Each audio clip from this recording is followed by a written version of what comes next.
ان القلوب، خبردار بے شک اللہ کے ذکر سے ہی دل تسلی پاتے ہیں۔ تو ہم تسلی کہاں ڈھونڈتے ہیں؟ ہم اپنے دلوں کا سکون کہاں ڈھونڈتے ہیں؟ ہم چاہتے ہیں نا کہ ہم مطمئن رہیں، ہمارے دل مطمئن رہیں، ہمارے دل تسلی پائیں، ہمارے اندر اطمینان ہو، صحت ہو، سکون ہو۔ ہم کہاں ڈھونڈتے ہیں؟ ہم دنیا میں ڈھونڈتے ہیں۔ قرآن اللہ کا کلام ہے، قرآن اللہ کے الفاظ ہیں، اس بات پہ تو ہمارا 100% یقین ہے نا۔ جب تک ہمارے اس بات پہ یقین نہیں ہوگا تو ہم مسلمان ہی نہیں ہیں۔ تو اگر ہم مسلمان ہیں تو ہمارا یہ تو 100% یقین ہے کہ قرآن پاک کا ایک ایک لفظ، ایک ایک حرف اوتھینٹک، حق اور سچ ہے۔ تو پھر ہم اس آیت سے کیسے ڈینائی کر سکتے ہیں؟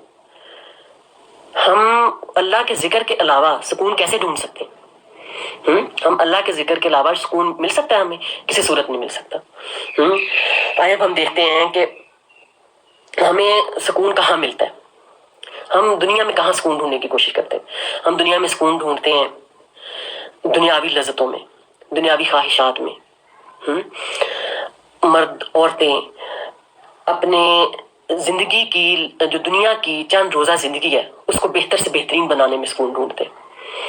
ہمیں اس کو بہترین بنانے کے لیے بہت زیادہ تگ و دو کرنی چاہیے اور اس کے لیے جد و جہد اور محنت کرنی چاہیے، لیکن اس حد تک کرنی چاہیے کہ ہمارے جو فرائض ہیں اور ہمارے جو اللہ تعالیٰ نے ہمیں جو حکم دیے ہیں ان کی جو ہے بجاوری کے ساتھ ساتھ ایسا نہ ہو کہ ہم اپنے اصل فرائض میں چھوڑ دیں۔ تو ہم اپنا سکون جب دنیاوی لذتوں میں تلاش کریں گے تو کیا ہمیں سکون مل جائے گا؟ ہم مرد جو ہے وہ ایک دوسرے سے بڑھ کے گھر بنانے کی کوشش میں مصروف رہتے ہیں۔ میرا گھر اتنا خوبصورت ہو، میری انکم اتنی ہو، میری زمین اتنی ہو، میری جائیداد اتنی ہو، میری ایک فیکٹری لگ گئی، اب میری دوسری ہو، اب میری دوسری لگ گئی، اب میری تیسری ہو۔ اور اسی طرح عورتیں جو ہیں وہ کہاں سکون ڈھونڈتی ہیں؟ عورتیں سکون ڈھونڈتی ہیں کپڑوں میں، زیور میں، جیولری میں، گھر کی ڈیکوریشن میں۔ بنائیں اس چیز سے ان چیزوں، لیکن یہ دیکھیں کہ یہ ساری دنیا کی عارضی زندگی کی چیزیں ہیں، انہوں نے ہمیں سکون نہیں دینا۔ اور سکون ہمیں کہاں ملنا ہے؟ قرآن کی آیت کہہ رہی ہے سکون ہمیں کہاں ملنا ہے؟ اللہ کے ذکر میں۔